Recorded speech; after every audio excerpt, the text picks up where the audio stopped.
Hi, I'm Kevin McCaleb. You know, every year we get told that our grass needs approximately 1 inch of water a week, more or less, depending upon the season, the types of shrubs and trees. It can vary, but we're always going to use inches as a reference point. Many of us ask, well, how much is 1 inch? In this video, I'm going to show you a real easy way to calculate that number. In later videos, we're going to show you how to use that number to create a baseline schedule to help you water your yard more efficiently all season long. If you haven't done so already, please download the worksheet number 1 from the website. Grab a pencil, a tape measure, 25 feet or longer, a couple of sticks or stakes and a calculator, and let's get started. So for step 1, it'll require us to make a little sketch of the property. On the worksheet that you downloaded is a basic sketch of a house. On that sheet, draw in driveways, decks, walkways, different planting areas, etc. Include any large lawn areas as well. Don't worry about perfection. All you need is the general shape of these areas. This sketch will separate what needs water from what does not and help to ensure that we get water to everything that needs it.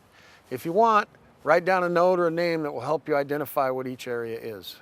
To figure out how much water is needed to make 1 inch, we need to measure the square footage of the various areas. So pick one area on the sketch to begin with. It really doesn't matter which one you start with. For this video, I'll begin with the one I've labeled large turf area east of the house.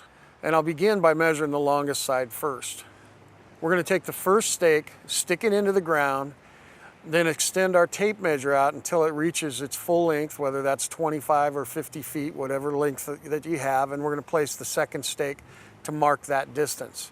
We want to write that down on the worksheet on the line marked side 1 measurements. Now pick up the first stake and use it to mark the distance from the second stake in a leapfrog manner, and continue leapfrogging the stakes and the tape measure until you've completed the total distance of this side. Another good tip is to use all-purpose flour. This will help you see or visualize the area that you're measuring. Just get a pitcher, some common household all-purpose flour, and use it to outline the area that you're measuring. The good thing about flour is it won't hurt your lawn, and the first time it rains or when you turn your sprinklers on, it'll go away. When you're done, add all of those numbers together and it'll equal the total length of that side. Write that number down in the blank marked length on the worksheet. We're now going to measure the width. We're going to do it the same way as we measured the length, and we're going to write those numbers down on the line marked side 2 width and add them up. If you're dealing with areas that are not perfectly square, simply measure square lines inside or outside of the curves the same way as before. It'll look like this. Now estimate how much of the area is unmeasured outside or inside of those squared lines, 10%, 20%, whatever it may be. And on the worksheet under estimate percentages, write down the number in decimals.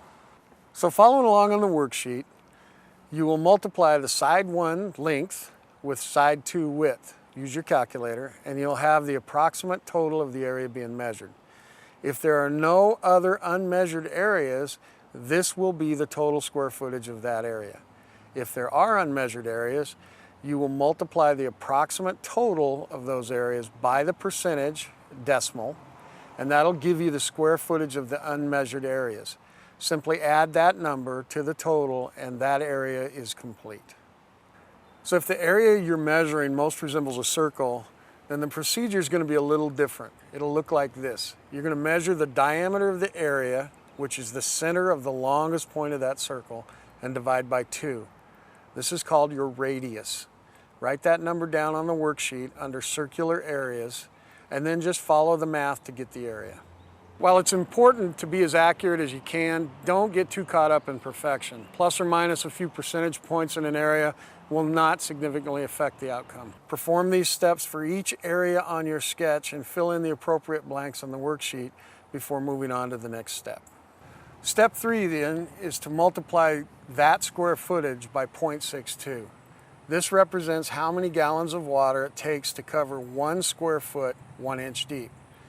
Do this for each section and you'll have a pretty good idea of the basic amount of water you will need to apply on every area of your yard each week throughout the season.